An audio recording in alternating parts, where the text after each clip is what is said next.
তুমি তোমার বাড়িতে তোমার মায়ের কাছে তুমি প্রথম তোমার শিক্ষা, আমরা তোমার এখানে যারা শিক্ষাকর্মী বা শিক্ষক শিক্ষিকা আছেন তাদের কাছে তোমরা এসেছো অনেক পরে, প্রথমে কিন্তু তুমি তোমার মায়ের কাছে শিক্ষা নিয়েছো। মা বাংলা ভাষায় কথা বলেছে, তাই তুমি মাকে মা বলে ডেকেছো, মাকে কিন্তু আমি বলে ডাকুন। তো সেই একটা সুন্দর পরিকাঠামোর মধ্যে, একটা সুন্দর পরিবেশের মধ্যে ঈশ্বরচন্দ্র বিদ্যাসাগর বড় হয়েছিলেন। তো তার মা একজন মহিষী এই কারণেই যে বিদ্যাসাগরের মতো যিনি গর্ভে ধারণ করেছেন পুত্র, তিনি সত্যি করে একজন মহিষী। এবং বিদ্যাসাগরের প্রত্যেকটা ছত্রে ছত্রে তার মায়ের প্রচুর অবদান ছিল। এই যে নারী শিক্ষার ব্যাপারগুলো থেকে আরম্ভ করে যে জিনিসগুলো তার মায়ের কাছে তার প্রথম জানতে পারা। একটা ছোট্ট গল্প বলি। একবার ঈশ্বরচন্দ্র বিদ্যাসাগর তখন সংস্কৃত কলেজের শিক্ষক পণ্ডিত, তিনি একজন খুব ভালো শিক্ষক ছিলেন। ভালো শিক্ষক বলতে দেখুন, একটু আগে আমার একটা বোন এসে বললো যে জয়ন্ত মুখার্জি এই পরিচিত, সেরকম তোমাদের অনেক স্যার আছে, তাদেরকে তোমরা স্যারেতে তোমার পুরো ফ্যান। এখানে বলছি বন্ধু শুনতে খারাপ লাগবে, কিন্তু প্রত্যেক স্যারের ফ্যান কিন্তু সবাই হয় না। তো সেই স্যারদের মধ্যে যারা সব থেকে ভালো পড়াতে পারেন, তো তাদের ফ্যান সব থেকে বেশি। এবং শুধু পড়ানো ব্যাপার নয়, পড়ানো ছাড়াও আরো অনেক জিনিস আছে যেগুলো দিয়ে ছাত্রছাত্রী উদ্বুদ্ধ করা যায়। তো ঈশ্বরচন্দ্র বিদ্যাসাগরের মধ্যে এত ব্যাপ্তি, এত গুণ ছিল, ছাত্রছাত্রী তার প্রতি প্রচন্ড অনুগত থাকতো। তো সেই সময় তিনি যে মাইনে পেতেন, মানে সে বছর প্রচন্ড শীত পড়েছে, প্রচন্ড। তো সেই ঠান্ডাতে সে যখন আসে উনি প্রত্যেক সপ্তাহে তার মায়ের দেখা করতে যেতেন। তো সেই শীতে যখন পোশাক তিনি দেখলেন তার মায়ের চাদরটা ছিঁড়ে গেছে, তো সেই ছেঁড়া চাদর নিয়ে মা ঘুরে বেড়াচ্ছেন। তো তিনি নতুন চাদর কিনে নিয়ে গেলেন। তারপরে সপ্তাহে আবার গেলেন, দেখছেন না মা তো সেই ছেঁড়া চাদরটা পরে ঘুরে বেড়াচ্ছে। বলে ঠিক আছে, তাহলে মা হয়তো পড়েনি। তিনি আশেপাশে সব জিনিসগুলো খুঁজলেন, দেখলেন না চাদরটা নেই। তাহলে চাদরটা হয়তো কিছু হয়েছে, আবার নতুন চাদর এনে দেখলেন মা সেটাও পড়ছে না, সেই ছেঁড়া চাদর পরে ঘুরে বেড়াচ্ছে। তো তিনি মাকে জিজ্ঞেস করলেন, মা আপনি এই যে আপনাকে চাদরগুলো এনে দিচ্ছি, এত ঠান্ডা পড়েছে, চারিদিকে খেপে যাচ্ছে, তো সেই চাদরটা আপনি নিচ্ছেন না কেন? মা তখন ঈশ্বরচন্দ্র বিদ্যাসাগরকে বললেন যে দেখো, ফুটপাতে প্রচুর মানুষ যারা রাস্তায় শুয়ে থাকে, তাদের কিন্তু পড়ার চাদর নেই। তো আমি চাদর পেয়ে থাকবো ওরা বাড়িতে, আমি ঈশ্বরচন্দ্র বিদ্যাসাগরের মা বলে, আর যারা রাস্তায় শুয়ে আছে তারা তো তাদের চাদর নেই। তো বিদ্যাসাগর একজন মহান পণ্ডিত ব্যক্তি ছিলেন এবং তিনি ব্যাপারটা সঙ্গে সঙ্গে বুঝে নিলেন। তারপর থেকে তিনি মায়ের জন্য চাদর আনেননি। তিনি সেই দিনই রাত্রে কলকাতা রওনা হয়ে 500 চাদর কিনে ওই গ্রামের প্রত্যন্ত এলাকায় প্রত্যেকটা জায়গায় তিনি বিলিয়েছিলেন। তারপরে তার মাকে চাদর কিনে বলেছিলেন, মা আশেপাশে আর কেউ চাদর পরার মতো নেই, এবার তুমি চাদর পরতে পারো। তারপর থেকে তার মা চাদর পরতে শুরু করলো। তো এই ধরনের অনেক গল্প, মাতৃভক্তির গল্প আছে তার জীবনের চলার পিছনে তার মায়ের অবদান, তার বাবার অবদান এবং তার পরিবারের অবদান প্রচুর।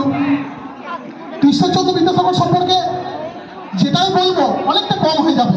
সেই বিদ্যাসাগর জাতীয় শিক্ষক সম্মান মাননীয় জয়ন্ত মুখার্জি পেয়েছেন, তিনি বীরভূমের গর্ব। এবং সমস্ত যারা শিক্ষক এবং শিক্ষাকর্মী আছেন তারাও সবাই বীরভূমের গর্ব।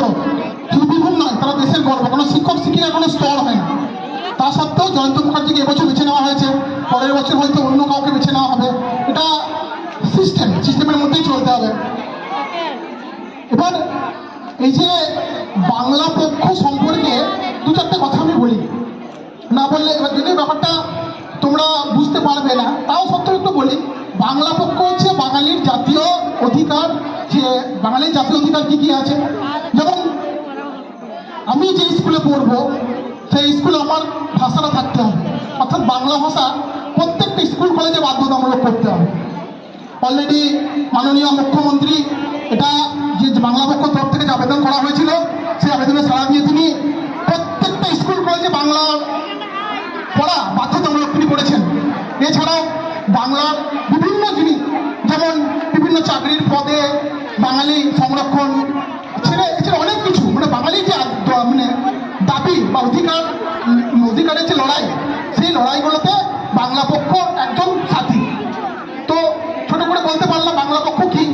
তো বাংলা পক্ষ বাঙালির একটা জাতীয়তাবাদ। তো এই বাংলা পক্ষের তরফ থেকে আমাদের বাংলার এবং ভাষা শিক্ষক মাননীয় জয়ন্ত মুখার্জিকে যে সম্মান তুলে দেওয়া হয়েছে। জয়ন্ত মুখার্জি আমার প্রতিবেশী বলতে আমার একটা বাড়ি পাশেই বাড়ি। জয়ন্ত মুখার্জিকে আমি চিনি। তো তোমাদের স্যার সম্পর্কে আমি একটা ছোট্ট গল্প বলি। তো তোমাদের স্যার একদিন, আমি স্যারকে বলতে গেছি যে দাদা, আপনি যে মাসে এত টাকা মাইনে পাচ্ছেন, কি করছেন না বলুন, চলুন ভালো কিছু কিনবেন, ভালো কিছু খাবেন, বা চলুন রেস্টুরেন্ট থেকে ঘুরে আসি। আমাকে তিনি বললেন যে ভাই এই মাসে পারবো না। কেন? আপনাকে যে মাইনে দেওয়া হয় তাতে তো আপনি মানে আপনার কি বলবো, একটা রেস্টুরেন্ট যাওয়া কি আপনার যত অনেক বড় কিছু করা যাবে। বলছি না ভাই আমি পারবো না। কেন পারবেন না? তো জোর জবরদস্তি করা তিনি আমাকে বললেন যে আমার 3-4টে দুস্থ ছাত্র, আমি মালদা স্কুলের শিক্ষক, দুস্থ ছাত্র আছে, তাদের বই টই কেনার টাকা নেই এবং তাদের পড়াশোনার সমস্ত জিনিসগুলো আমাকে এবছর এই মাসে কিনে দিতে হয়েছে। আমি অবাক হয়ে গেলাম যে এই মানুষটাকে তো আমি এভাবে চিনতাম না, এই মানুষটাকে তো আমি একজন উৎফুল্ল একজন মানুষ হিসেবে জানতাম, উনি এরকম। তো তারপর থেকে আমার আত্মীয়তা তার সঙ্গে বেড়ে গেল, কারণ আমিও এই জিনিসগুলো খুব পছন্দ করি। তো তোমাদের যিনি শিক্ষক, তিনি তোমাদের স্কুলের একটা গর্ব।